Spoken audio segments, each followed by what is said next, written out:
छत्रपती संभाजीनगरमधून एक महिला पुण्यात येते, कारण की घरी वाद झालेला असतो, भांडण झालेलं असतं आणि सासरच्यांच्या छळाला कंटाळून एक महिला पुण्यात येते आणि पुण्यात आल्यानंतर 3 मुलींचा ती आधार घेते। मात्र छत्रपती संभाजीनगरमधील सातारा पोलीस स्टेशनमधील काही पोलीस जे आहेत त्या महिलेचा तपास करण्यासाठी पुण्यातील कोथरूड परिसरात येतात आणि अक्षरशः 3 मुलींना जातीवाचक शिवीगाळ आणि मारहाण देखील करतात।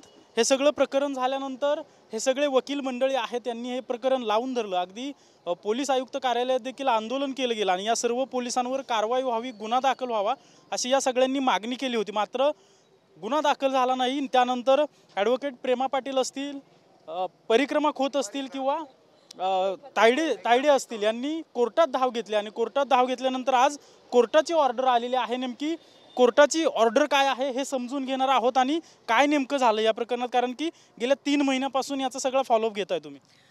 सुरुवातीपासूनच्या सगळ्या प्रकरणाचा आपण सगळेच जण फॉलोअप घेतोय सोशल मीडिया आणि आपल्या मेनस्ट्रीम मीडियाच्या माध्यमातून हे प्रकरण सर्वसामान्य महाराष्ट्रातल्या लोकांपर्यंत पोहोचलेलं आहे।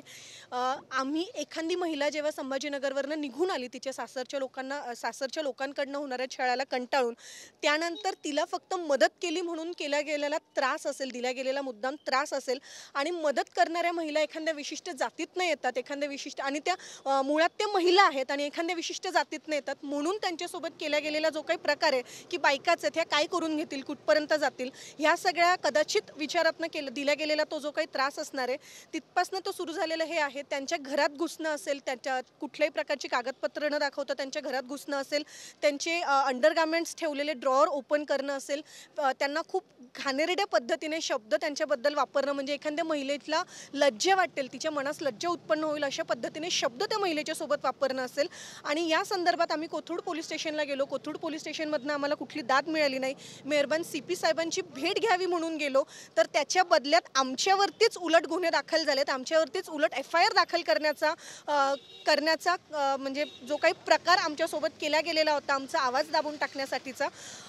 त्यानंतर मग मी जे पोलीस आयुक्त कार्यालयात जे आंदोलन केलं होतं त्याच्यानंतर येरवडा पोलीस स्थानकात तुमच्यावर गुन्हा दाखल करण्यात आला। बंड गार्डन पोलीस स्टेशनमध्ये आमच्या विरोधात FIR दाखल केल्या गेलेली होती। तिथे घुसणं आणि तिथे जाऊन जमाव बोलवणं आणि जमावाच्या याच्या अनुषंगाने ती FIR दाखल केलेली होती। आणि त्यानंतर मग आम्ही मेहरबान शिवाजीनगर कोर्टामध्ये HK भालेराव साहेबांच्या कोर्टामध्ये या संदर्भात पिटिशन दाखल केलेलं होतं। अनेक वेगवेगळ्या सेक्शन्सच्या खाली आम्ही पिटिशन दाखल केलं होतं, ज्यात प्रामुख्याने 310 म्हणजे डकैती, किडनॅपिंग सारखा सेक्शन असेल, 354 म्हणजे एखाद्या महिलेच्या मनास लज्जा उत्पन्न होईल अशा प्रकारचं वर्तन तिच्यासोबत करणं, ॲट्रॉसिटीचे वेगवेगळे कलम याच्यात होते। आणि आत्तापर्यंत मेहरबान हायकोर्ट आणि मेहरबान सुप्रीम कोर्टाने दिलेले जे अनेक महत्त्वपूर्ण न्यायनिवाडे आहेत त्यांचं पालन केलेलं नाही म्हणून न्यायालयाचा अवमान आपण याच्यातनं केलेला आहे। तर त्याची सुद्धा कलम 12 असे आपण वेगवेगळे सेक्शन्स याच्यात लावलेले होते आणि या सगळ्या सेक्शनच्या अंतर्गत आज मेहरबान HK भालेराव साहेबांनी इथे संविधानावरती आमचा विश्वास परत एकदा दृढ करणारा निर्णय आमच्या सर्वांच्या वतीनं दिलेला आहे। आणि त्या सगळ्या याच्यामध्ये त्या महिलेला जो काही, त्या तिघींना रादर जो काही त्रास झाला आहे आणि त्याच्यानंतर ह्या सगळ्या प्रकरणामध्ये जो काही आम्हाला सगळ्यांना सुद्धा जे 8 लोकांच्या विरोधात आमच्या FIR दाखल केलेली आहे तो सुद्धा जो काही त्रास मुद्दाम देण्याचा आम्हाला प्रयत्न केलेला आहे त्याच्यावरती मला असं वाटतं आम्ही काहीच उत्तर दिलेलं नाही। मेहरबान साहेबांनी जे आज निकाल दिलेला आहे तेच आमचं त्याच्यावरती उत्तर आहे। ज्या 8 लोकांवर गुन्हा दाखल करण्याचे आदेश कोर्टाने दिलेले आहेत ते 8 लोक नेमकी कोण कोण आहेत? या 8 लोकांवरती गुन्हा दाखल करण्याचे आदेश होते त्यात श्री अमोल कामठे सर, श्रीमती संजीवनी शिंदे, धनंजय सानप, श्री विनोद परदेशी, हे सर्व छत्रपती संभाजीनगर येथील सातारा परिसर पोलीस स्टेशनमधले पोलीस कर्मचारी आहेत। श्रीमती प्रेमा पाटील मॅडम, श्रीमती श्रुती कडणे मॅडम या कोथरूड पोलीस स्टेशन येथील पोलीस कर्मचारी आहेत। तर श्री सखाराम सानप जे आहेत हे संभाजीनगर येथील मिसिंग जी मुलगी होती तिचे सासरे आहेत आणि निवृत्त पोलीस अधिकारी आहेत हे। आणि श्रीमती प्रेमा पाटील मॅडम यांच्या एक मैत्रीण देखील तिथे होत्या, पण ते सिव्हिल ड्रेसवरती असल्यामुळे त्या पोलीस कर्मचारी आहेत का वर्किंग सर्व्हिसमधले आहेत याची आम्हाला शाश्वत म्हणजे खात्रीशीर माहिती नाही आहे आमच्याकडे, त्यामुळे त्यांचं आम्ही नाव किंवा कुठलंही पद याच्यामध्ये घेऊ शकलेलो नाही आहे। जेव्हा ही सगळा आदेश आला तेव्हा तुम्ही कोर्टातून बाहेर आल्यानंतर अगदी तुमच्या डोळ्यात अश्रू आले होते, नेमकं काय? कारण 3 महिने लढताय तुम्ही यासाठी। आमची खूप सरळ साधी मागणी होती सर, आम्ही कायद्याच्या बाहेर जाऊन किंवा संविधानाच्या पलीकडे जाऊन असं काहीच मागत नव्हतो। सगळ्या प्रकरणांमध्ये जसं होतं तसं FIR दाखल करा. तुमच्याकडे सर्व अधिकार तपासाचे मेहरबान पोलिसांच्या हातातच आहेत. तुम्ही तपास करा. जर तुम्हाला तपासात काहीच तथ्य आढळले नाही, तुम्ही समरी रिपोर्ट दाखल करा. तुम्हाला तपासात काही तथ्य आढळलं नाही तर तुम्ही तसं रिपोर्ट मेहरबान कोर्टात दाखल करण्याचेही अधिकार पोलिसांकडे होते. आमचं फक्त एवढं म्हणणं होतं, कॉग्निझेबल केसेसमध्ये सकृत दर्शनी जिथे दिसतं आहे तुम्हाला की त्यांच्यासोबत काहीतरी गुन्हा घडलेला आहे, तिथे FIR दाखल करून घ्यायला हवी. एवढी आमची अगदी फंडामेंटल अगदी बेसिक मागणी होती, साधी सोपी मागणी होती. आम्ही त्याच्यापेक्षा वेगळं असं काहीच मागितलं नाही. पण तेवढी मागणी हे करण्यासाठी सुद्धा जो आम्हाला काही संघर्ष करावा लागला, म्हणजे अगदी आमच्यावरतीच, म्हणजे आम्ही वकील असून आम्ही आमच्या आशिलांची बाजू मांडण्यासाठी कोर्टात आलेलो असताना, आशिलांची बाजू मांडण्यासाठी पोलीस स्टेशनला गेलेलो असताना आमच्यावरतीच FIR दाखल करण्यापासूनचा जो काही मुद्दाम कदाचित हे आमचं मानसिक खच्चीकरण करण्याच्या दृष्टीने केला गेलेला प्रयत्न असू शकतो. पण सगळेजण आम्ही सोबत होतो, तुम्ही सगळी लोक आमच्या सोबत होतात आणि त्याचाच मला असं वाटतं त्याच्यामुळेच हा निर्णय आज आपण सगळ्यांच्या समोर आज आपल्याला आलेला आहे. निर्णय तर आलाय, पुढची कायदेशीर प्रक्रिया नेमकी काय असणार आहे, कशा प्रकारे याच्यात कायदेशीर गोष्टी असणार आहेत? यापुढे आता आज मेहरबान HK भालेराव साहेबांच्या कोर्टाने आदेश दिलेला आहे की कोथरूड पोलीस स्टेशनमध्ये आता जे काही सेक्शन सांगितलेत, ॲट्रॉसिटी ॲक्ट आणि इतर BNS सेक्शनप्रमाणे गुन्हा दाखल करून त्याचा तपास ACP दर्जाच्या अधिकाऱ्याकडे देण्यात यावा. यामध्ये FIR दाखल झाल्याच्या नंतर तपास सुरू होईल. तपासामध्ये आम्ही काही शांत बसणार नाही आहोत. जी काही पीडिता आहे, जी फिर्यादी आहे, फिर्यादीच्या वतीने आम्ही पुन्हा या ठिकाणी वकील असणारच आहोत. ज्या क्षणी FIR दाखल झाल्याच्या नंतर आम्ही मागणी करणार की या सर्व 8 आरोपींना अटक करा. अटक केल्याच्या नंतर यांना जास्तीत जास्त दिवसांची PC मिळाली पाहिजे. PC मिळाल्याच्या नंतर MCR होईल त्यांचा.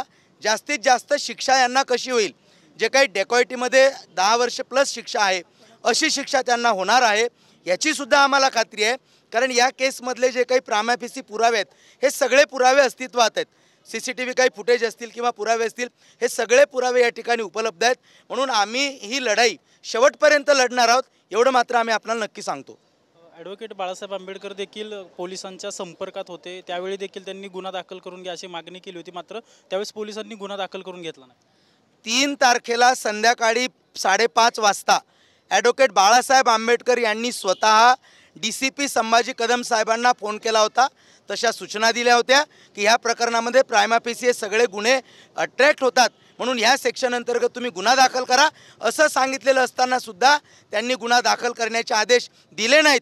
आणि त्यामुळे आम्हाला CP ऑफिसला सुद्धा 3 ऑगस्टला सकाळी 11 वाजल्यापासून तर रात्री 3:30 वाजेपर्यंत आम्हाला बसावं लागलं. आणि जॉईंट CP असतील, ॲडिशनल CP असतील, 4 विभागाचे DCP असतील, त्यांच्या समवेत आम्हाला असं लेखी दिलं आहे की ह्या प्रकरणामध्ये कॉग्निझन्स दिसत नाही म्हणून आम्ही गुन्हा दाखल करू शकत नाही. म्हणजे तुम्ही कायदा ॲट्रॉसिटी सेक्शन 18A स्पष्टपणे उल्लंघन करताय. सुप्रीम कोर्ट, हायकोर्टाच्या जवळपास आम्ही 18 ते 20 सायटेशन्स दिलेले आहेत. त्या सायटेशनचा सुद्धा तुम्ही अपमान करताय, कोर्टाचा अपमान करताय. म्हणून याच्यामध्ये कडकात कडक शिक्षा झाली पाहिजे. मी इथून पुढे सुद्धा तुम्हाला सांगेल की उद्या आम्ही ॲट्रॉसिटीजच्या सेक्शन 4 अंतर्गत सुद्धा ॲडव्होकेट बाळासाहेब आंबेडकरांना भेटल्यानंतर त्याच्यात सुद्धा काही अपडेट घेणार की इथं असणारे जे काही पोलीस अधिकारी आहेत ज्यांनी गुन्हा दाखल केला नाही ॲट्रॉसिटीच्या सेक्शन 4 अंतर्गत, त्यांच्यावर सुद्धा गुन्हे दाखल करण्याची मागणी आम्ही पोलिसांना आणि मेहरबान न्यायालयाला करणार आहोत. ही घटना ज्यावेळेस घडली त्यावेळेस ज्या पोलीस अधिकाऱ्यांनी गुन्हा दाखल करायला टाळाटाळ केली त्यांच्यावर देखील कारवाईची मागणी करतात. ॲट्रॉसिटी सेक्शन 4 असं सांगतं की एखाद्या पोलीस अधिकाऱ्याने जर गुन्हा दाखल करायला उशीर केला किंवा गुन्हा दाखल केला नाही किंवा त्या कायद्याचं इंटरप्रिटेशन चुकीचं केलं तर ॲट्रॉसिटीच्या सेक्शन 4 अंतर्गत कितीही मोठ्या दर्जाचा पोलीस अधिकारी असेल तरी त्यांच्यावर सुद्धा गुन्हा दाखल होऊ शकतो. म्हणून आम्ही तुमच्या माध्यमातून सांगतो की या प्रकरणामध्ये जे पोलीस अधिकारी त्या ठिकाणी होते, मग ते CP साहेब असतील, जॉईंट CP साहेब असतील, ॲडिशनल CP साहेब असतील, 4 विभागाचे DCP साहेब असतील, जे हजर असलेले ACP साहेब असतील, सगळ्या पोलीस अधिकाऱ्यांवरती ॲट्रॉसिटी सेक्शन 4 अंतर्गत गुन्हा दाखल करा अशी मागणी आम्ही मेहरबान न्यायालयाला करणार आहोत.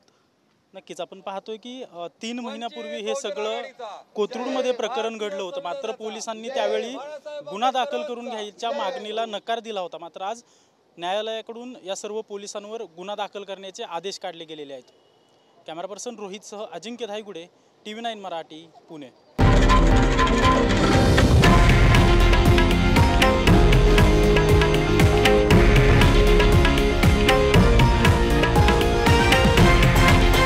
हे आहे देशातील नंबर 1 न्यूज नेटवर्क आणि आपण पाहत आहात TV9 मराठी, एकमेव.